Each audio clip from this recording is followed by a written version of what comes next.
Hey guys, I'm Jax, a non-book boy, and this is my non-book boy review for The Wheel of Time, Season 3, Episode 8. And just like that, another season of The Wheel of Time is over. In this review, I'll give all of my non-book boy thoughts on the finale of Season 3, the good, the bad, and the Fox Man Genie.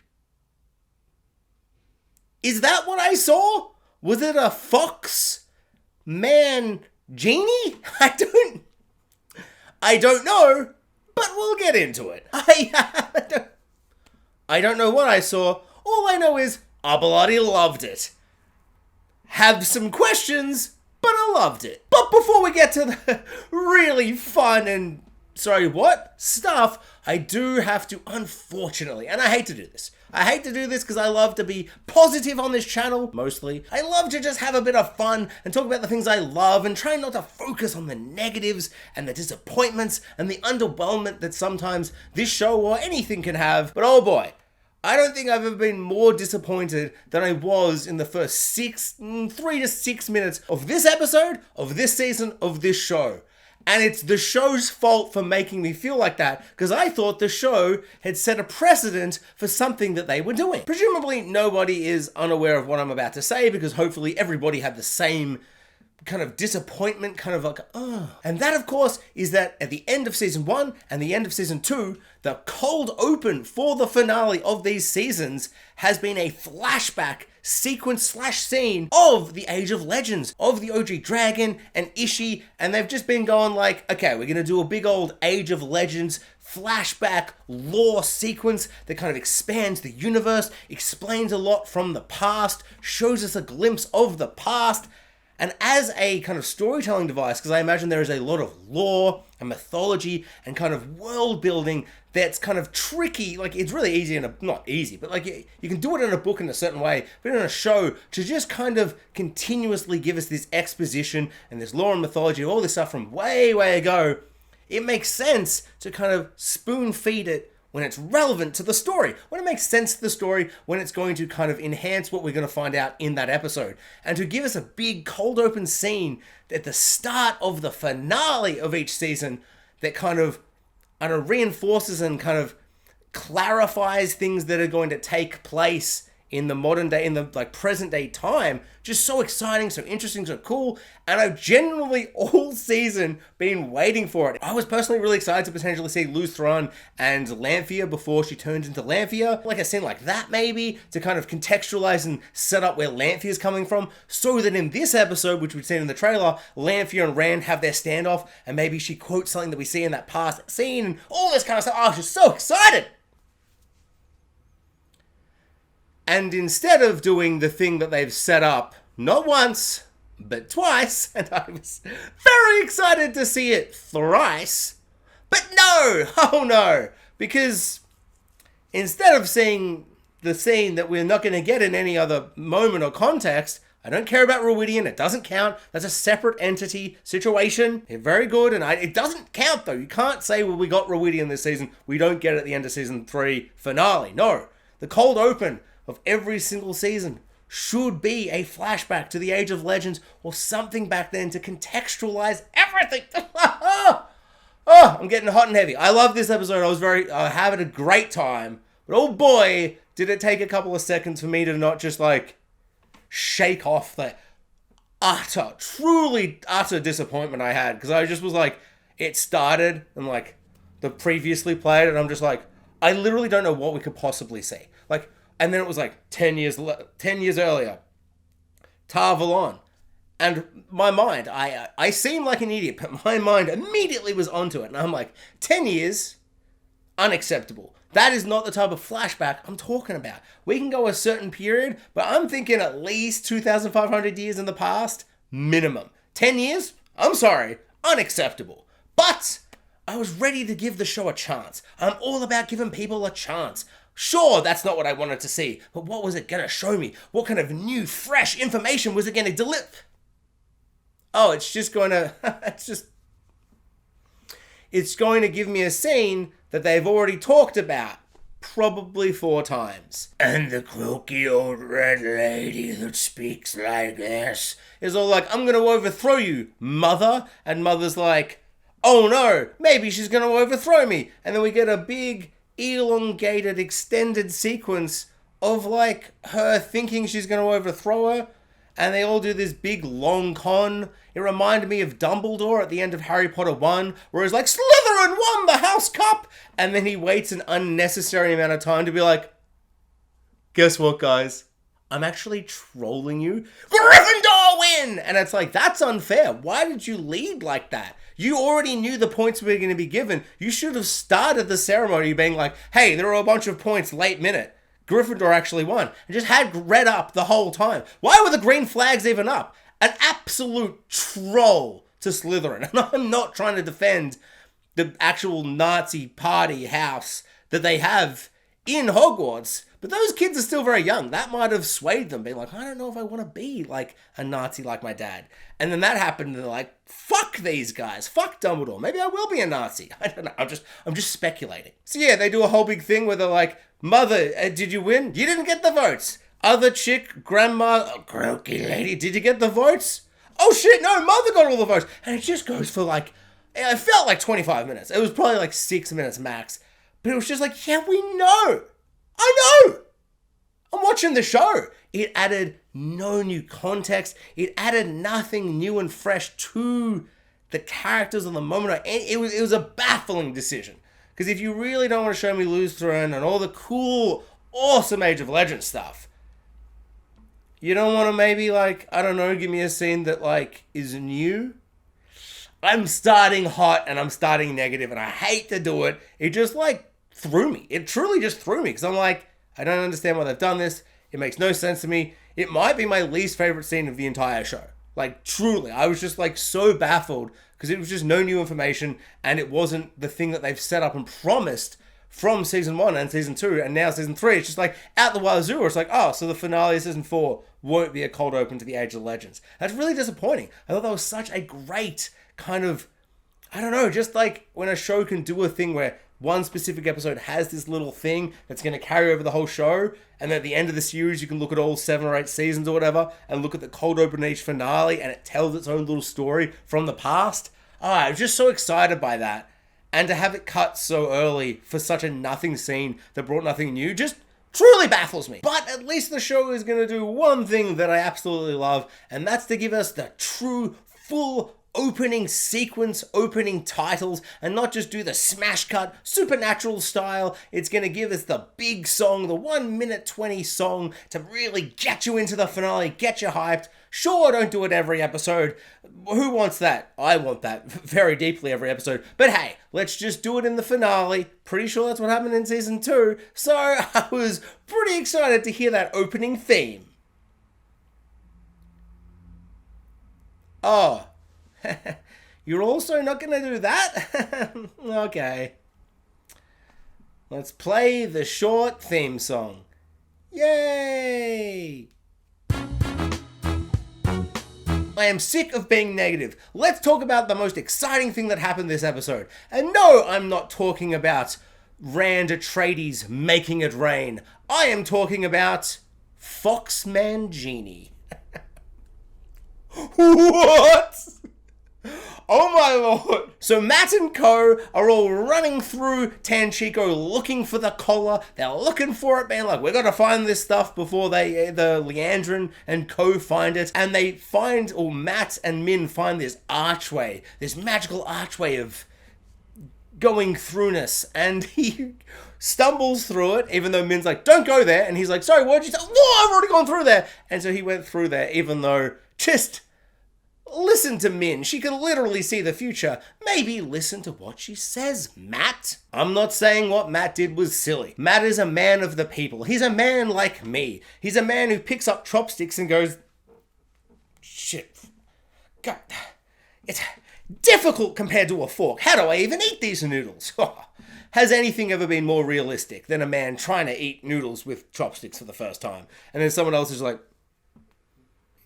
it's just like this. And he's like, you do it like it's simple, but it isn't simple. How did you do that? And Min's like, God damn, man, you're such a fucking idiot. And I'm like, he is. And that's why he's charming and fun and likable, because he's a bit of an idiot. So he stumbles through the archways of magic, doom, and something or other, mystical archways, potentially a lamp? Because he stumbles into some kind of room of, I was going to say room of requirement. Maybe, I mean, I suppose in some ways it is the room of requirement. Because he's like, I'm having visions of the Horn of Heroes / my past selves. Or he's hearing voices and he's not having a good time with it. Still very unclear if it's like, kind of, is that his like past selves and all the tragic, horrible things that have happened? Or is that the Horn of Heroes and just all the tragedy and the horror and the heartbreak of all of these people over the generations? I'm still a little unclear what the voices were, but he's got voices, want to get them out of his head. Understandable. And then he stumbles into some kind of room that he requires something to be healed, and they heal it. From some kind of genie magical Foxman. Some kind of Foxman genie. And I can tell you, there have been many occasions throughout this series where something happens and I stand up on my chair and I just go, what? Oh, I love it. None so much so as this scene. I was blown away by the visual aesthetic of this giant fox man genie thingy. And he's all like, what do you want, Matt? And Matt's like, what the fuck is going on? What is this? I just want the voices to stop and I want to get the fuck out of whatever this is. This room of requirement situation / did he go into the lamp? Is it some kind of like you rub the lamp and the genie pops out? Is it more like you fall into the lamp, but the lamp is like a magic archway? I don't know. I love it, but I don't know. It kind of feels like this show just loves archways where you go into it and you just have a bad time. So all the Aes Sedai have to go through arches and have the worst thing that's ever going to happen to them potentially and just have a horrible thing. The bloody Aiel / Fremen walk into a thing and just have the most horrifying realization about their entire culture and way of being. The wise women have to go into these rings. They're like, oh, these rings look pretty cool. And they just get thrown about and have the worst time ever. This show loves to have some kind of archway situation where people go into it and just have the worst time. So Matt kind of flips that on its head and has, I want to say a good time, but at the same time, I'm so completely lost as to what happened. Was it a good thing? Is it good that he lost those like voices? Were those voices like helpful potentially? I'm just super unclear. Is that something he's going to regret that he's lost in future seasons? I do love that it's vague, but yeah, I can't get over the aesthetic of this giant fox man. It reminded me of playing Skyrim where it's like, you can play as a man, or a man with a this, or a man with a that, or you can play as a lizard guy, or a cat guy. And I'm like, I'm obviously going to play as the cat people. Why would I not play as a cat people? You're mad if you're playing just as a normal Nord or Bard or whatever. You're playing as the cat guy, the Kashyyyk. Regardless, Foxman Genie grants him his wish, if you will, and he loses his memories. But before we end our Foxman, potentially he's a genie, who knows? Someone please explain everything in the comments. I have never needed a lore explanation more than I have now. But before we get to all of that, let's get to the famous Mr. Kraken segment, Fashion Talk. Fashion talk. Fashion. It's fashion talk, baby. So the Foxman Genie is wearing high heels. I don't really have anything more to say except stylish as fuck. I loved it. Just such a surreal vibe. I didn't know what to make of it. Every single aspect of his visual aesthetic was crazy. His hair, his costume, he was so orange, but his face was a different color. I didn't even know what to make of it. All I knew was that man's wearing high heels and he's just looking very fine. It was a delightful costume and fur makeup. Is that makeup? I don't know why. I am overwhelmed by my baffled just what? Oh, Foxman Genie. What? Unfortunately, and I hate to do this is going to be, hopefully the last negative thing I say, because I feel like I loved everything else, but we'll find out. Foxman Genie gives Matt what he wants, but at the cost of, he's like, you can leave this room, but there'll be a cost. The cost being his death. So he hangs him up on the thing, but we've seen enough of Min's visions of Matt to know that Matt is lucky and he's going to get out of it in some way, and all her visions do come true in some way, but then, like, it's not the end of the scene, if you will. So obviously he survives being hung, and Min saves him, but we find out that Matt has amnesia, and he doesn't remember how he got there, he doesn't remember who he is, and I just, once again, just a moment where I'm like, amnesia plots for me are one trope I just could get rid of entirely. I'm so sick of them. I just find them really counterproductive to the forward momentum of a series, and a show like this that you've only got a limited amount of time, which is one of my big issues for the cold open, where it's like, you got a limited amount of time. Don't show me things we already know exactly what happened. Like, don't just give us stuff people have already talked about. Like, you've only got a certain amount of time.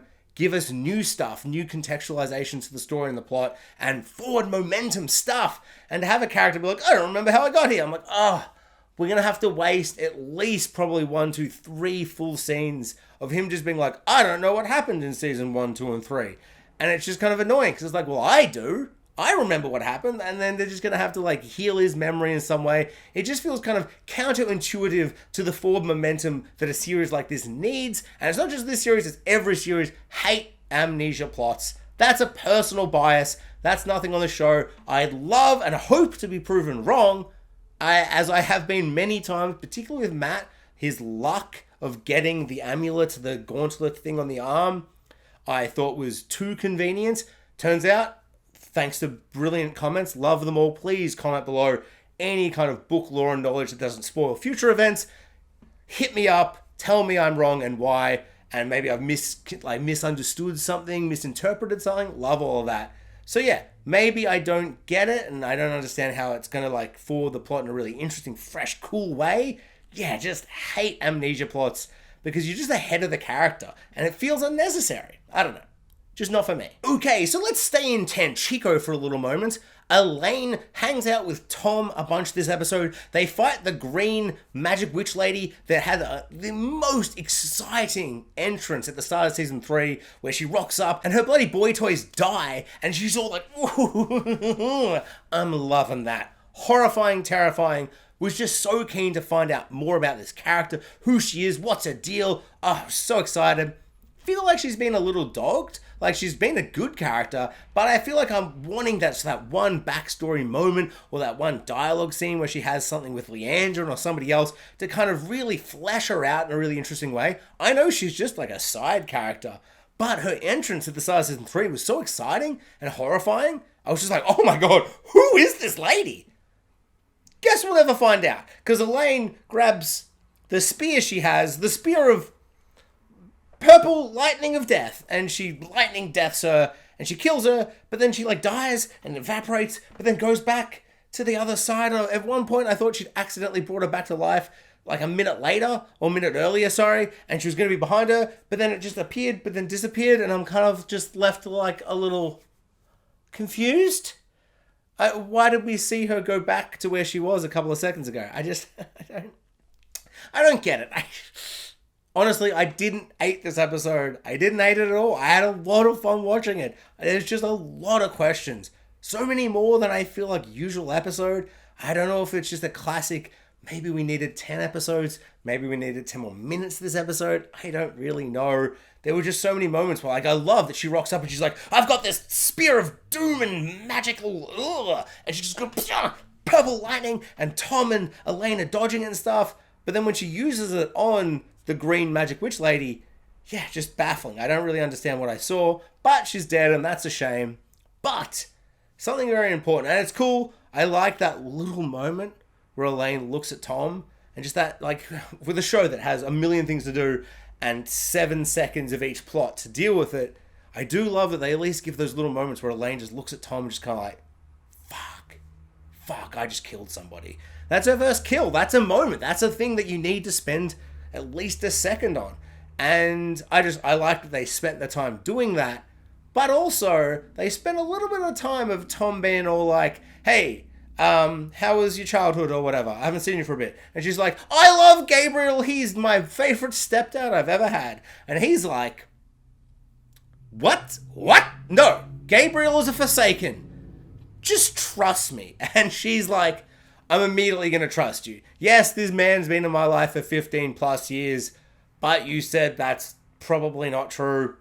I'm going to take your word for it. That truly, if nothing, speaks to the power of singing a song with a guy at a bar. Like, you just get up and do karaoke with a different person you barely know in a bar, and the bar responds positively. You'll die for that man. You'll go into battle for that man. You will trust that man when he says your stepfather you've known for 15 years is actually a magical lie and a forsaken.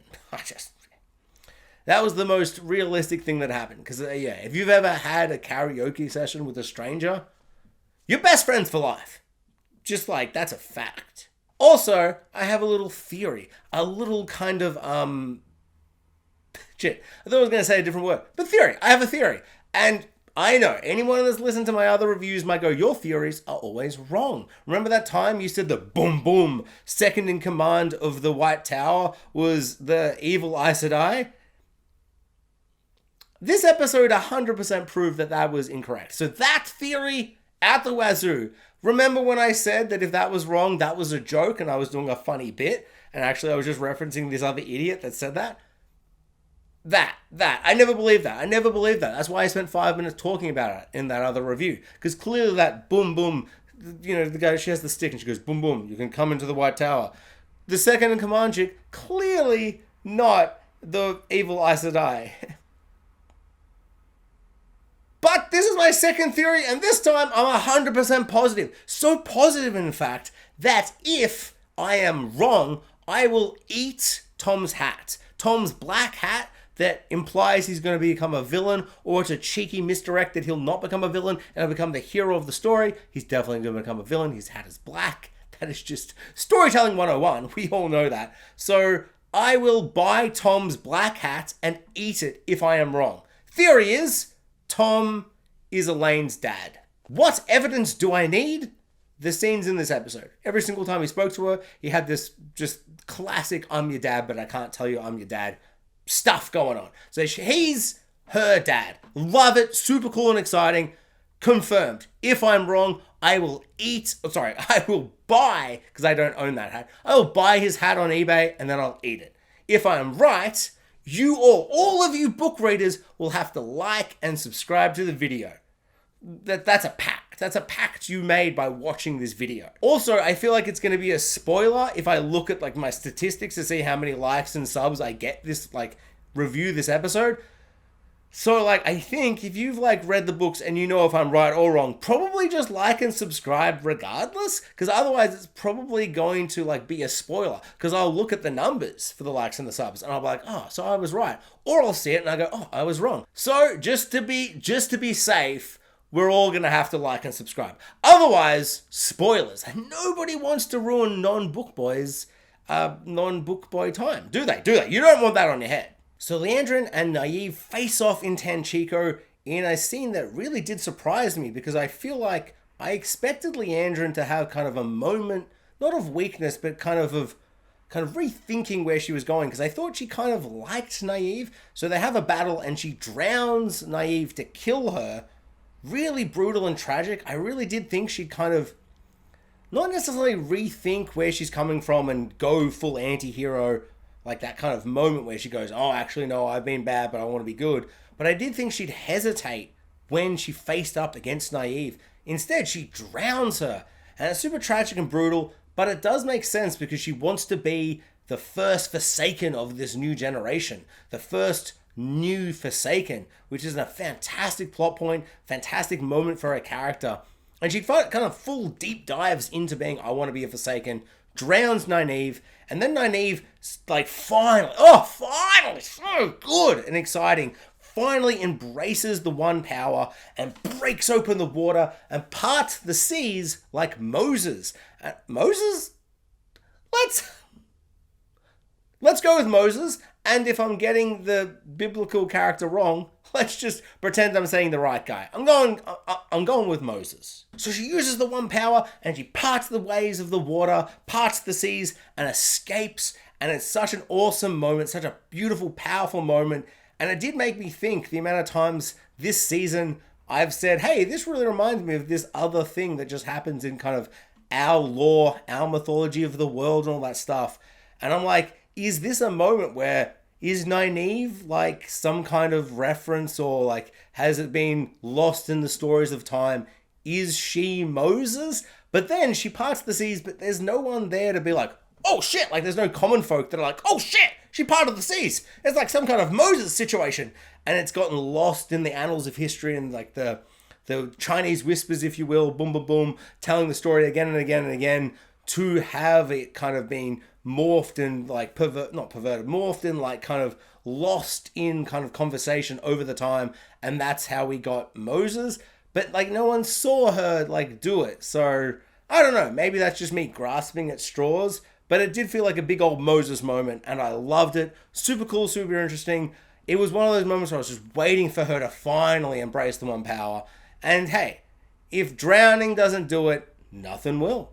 Loved it. Okay, so let's talk Rand Atredies. Rand does a big old Chosen One speech and he gets to the big, I don't know, sand dunes of the Aiel situation, and he has to kind of get the Aiel on his side, and that whole sequence, the visual of it, the desert, the steps down, and just so exciting, so just beautiful and gorgeous to see so many Aiel / Fremen all just there being like, all right, prove to me you're the Chosen One. And I love the idea that Lanfear goes to the enemy Aiel, like the other tribe, and is like, hey, I can just do some magic and get those sweet dragon armbands over just this random Fremen guy and just make it like, let's just pretend he's the Chosen One.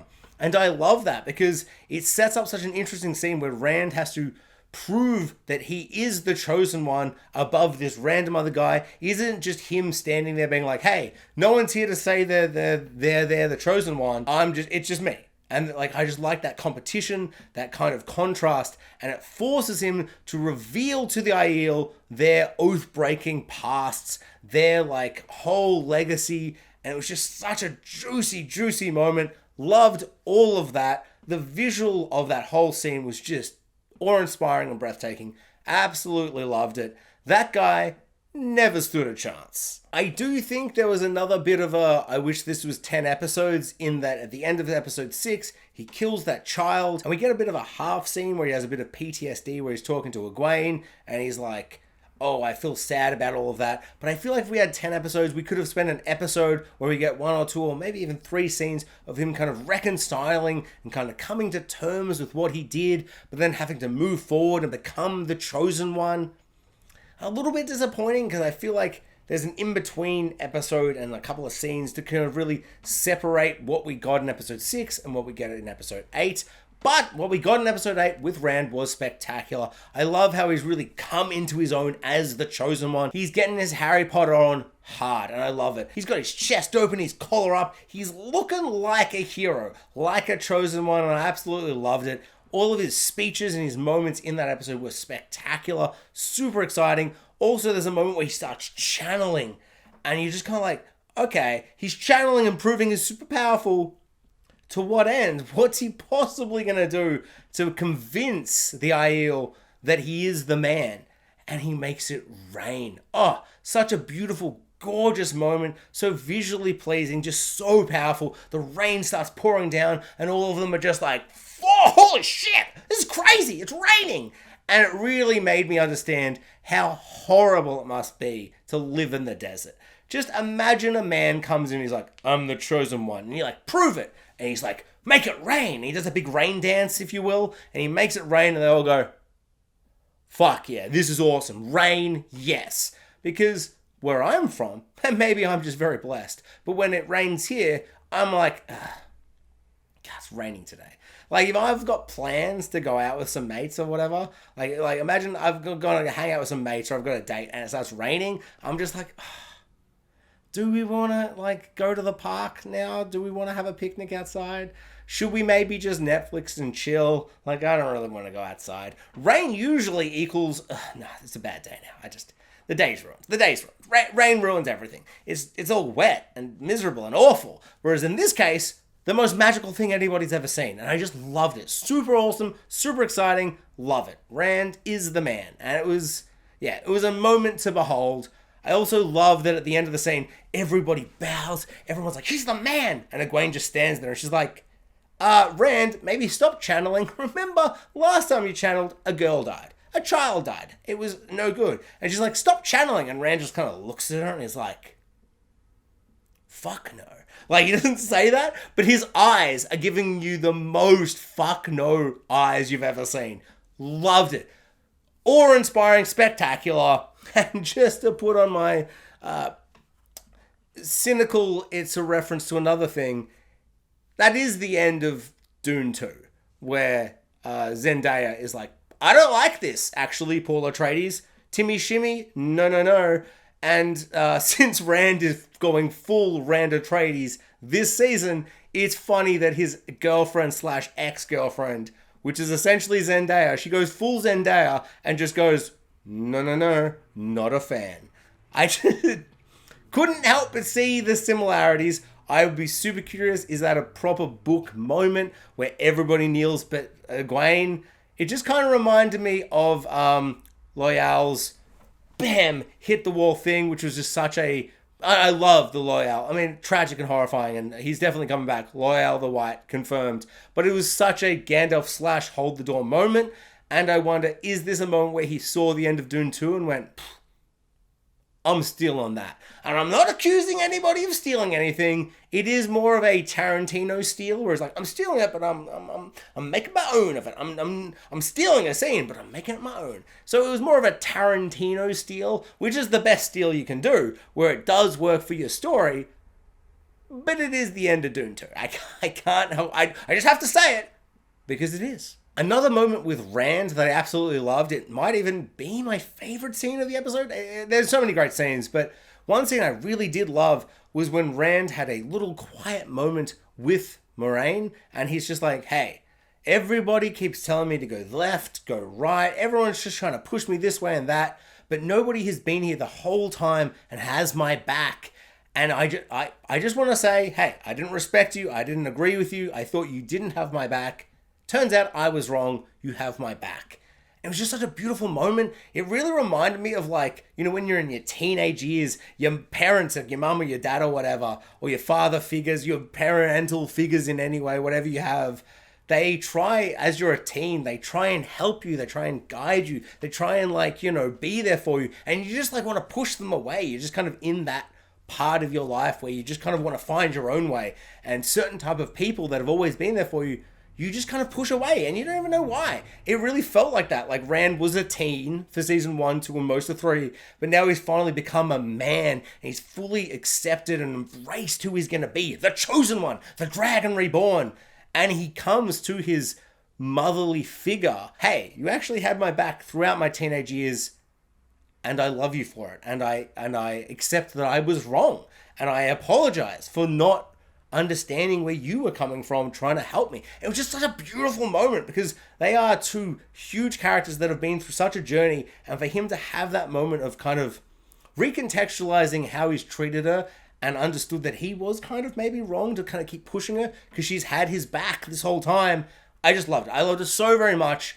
It was the moment where I was clapping to myself. I was just like, just such a juicy, powerful little moment that says so much. And her eyes in that scene, like, she doesn't even say anything, but you can see how much she appreciates that he's come to her and said this to her in this moment. And at that moment she goes, I might not be here much longer, which is classic parent stuff. That, like, they want to guide you and shape you and help you to be who you're going to be, because they're not going to be there forever, because God forbid a parent dies before their child. It's the only thing a parent doesn't want to do is to outlive their child.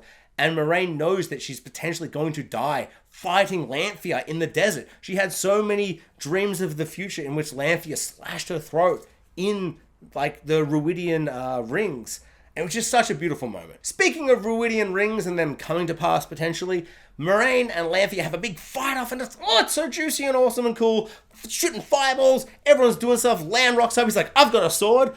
These two women have magic powers, and I've just got a sword, but I'm going to try my best. Love that. Love Lan. He's so cool. Love a character that's just, like, in way over their heads, and they're fighting two magical witch ladies that are just throwing fireballs and shields and all kinds of crazy stuff. And he's just like, I've got this sword and I'm going to try my best. Such a cool, fucking awesome scene. Loved it so very much.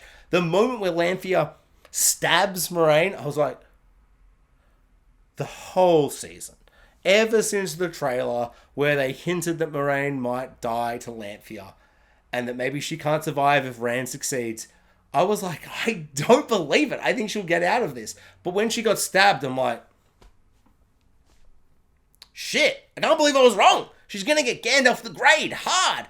But thankfully, and it's not thankful because it's like kind of tragic moment where her lover dies as she's about to die, and it kind of triggers something in her where she's like, that fight or flight kind of extends and is like quadrupled in power, and just like that will to survive because of that moment. And it's like, it's almost like, had Mother not died in that moment, would Moiraine have survived Lanfear's attack? Who knows? We'll never know, because she did die in that moment. And so Moiraine goes full crazy, gets the magic orb of super power-ups, powers up, rips the sword out, and fights back with Lanfear, gets the killing shot of Lanfear. And there was a moment where I'm like, oh my god, I never considered Lanfear might die in this scene. That's crazy.